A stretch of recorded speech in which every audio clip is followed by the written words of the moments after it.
I think it's really interesting because Georgia, Florida is a lot like Clemson, South Carolina in the sense of the rival fans. They know everything about each other, their teams, everything. Yeah. So you're familiar with a guy like Mike Bobo. He was at the University of Georgia for a long time. Yeah. South Carolina obviously hires him in the offseason. And I think it is a massive upgrade from Brian McClendon. I mean, a guy that's proven, he's called plays for the University of Georgia. He's called big-time plays. Head coach at Colorado State didn't really go his way, but he's a proven play caller in the SEC. But your overall thoughts, again, somebody you're extremely familiar with. Florida's defense has had to go up against him every single year for a long time. Your overall thoughts on the Mike Bobo hire, and what do you expect from his offense this season? Well, let me just say, in terms of Brian McClendon, okay, first of all, I think Brian McClendon is going to be a fantastic offensive coordinator. I agree with you. I agree. That guy really thought outside the box, and I had a really good conversation with him at the end of last year, last December. And, he flat out told me, he's like, look, what am I supposed to do when all of my quarterbacks are injured? My best wide receiver can't play.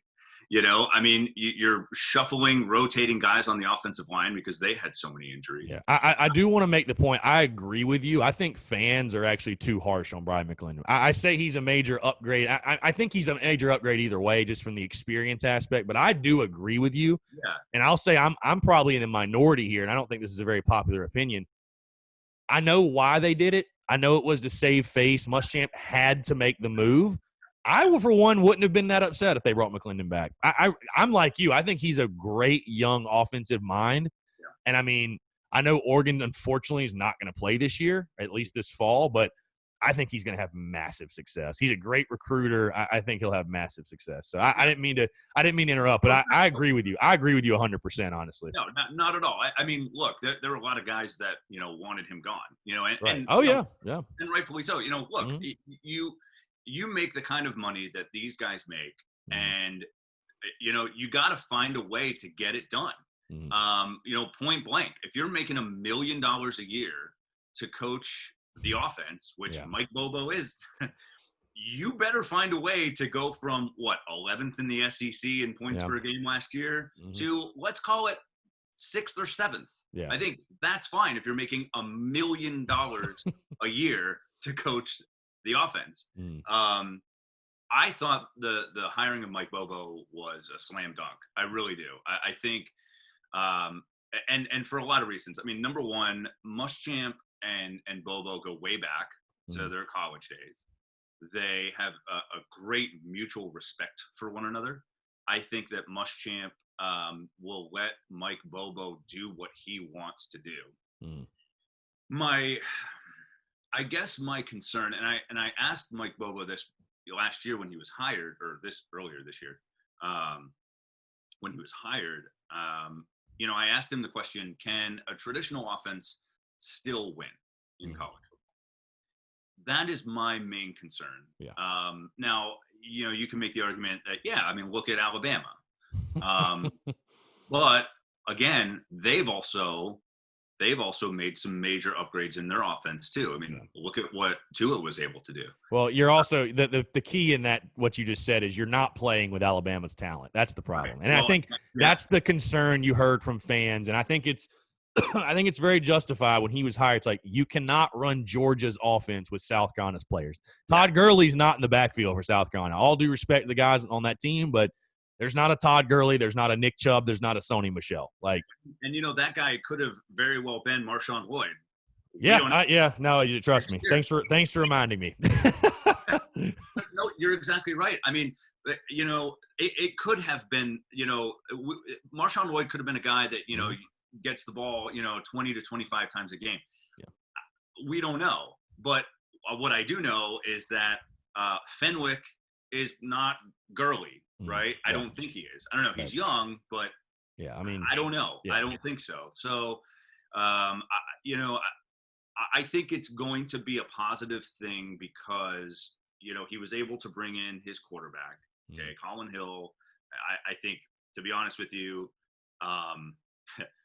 honestly, Chris, the only reason why I think we're having a conversation about a quarterback battle is because the season was delayed by 3 weeks. Yeah. That's why. If the season hadn't been delayed, Colin Hill would have been the starter. But I do think that, because of the extra couple weeks, it's given Helinski a little bit more time. Yeah, to learn the playbook. Learn the system. But, so I think from that perspective, I think that the Mike Bobo hire was very, very good because, he was able to bring in some of his guys, Adam Prentice, guys that already know this offense. I'm really interested to see what they do in terms of using tight ends this year.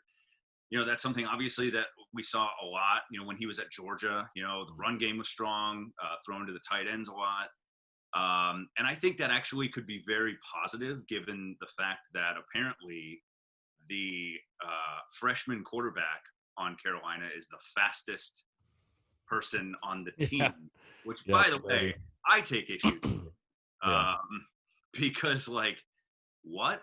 Yeah. How the heck is that possible? I mean, listen, Doty. He's a speedster, but it is definitely surprising. But I mean, you're also talking about the same college that produced guys like, I don't know, Debo Samuel, Ace Sanders. Yeah, I mean, Demir Bird, Bruce Ellington. Yeah, the list goes on and on.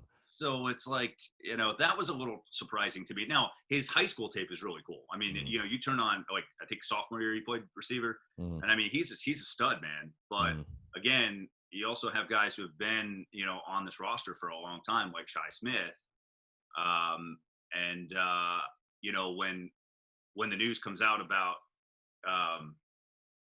Luke Doty being the fastest guy on the team, and then Muschamp makes the joke, well, maybe some corners can play wide receiver. Yeah. I started to say to myself, okay, how much talent really is there on this offense? And I don't really know. So you can have the best offensive coordinator in the world, but if there's no one to throw to, that's a huge concern of mine.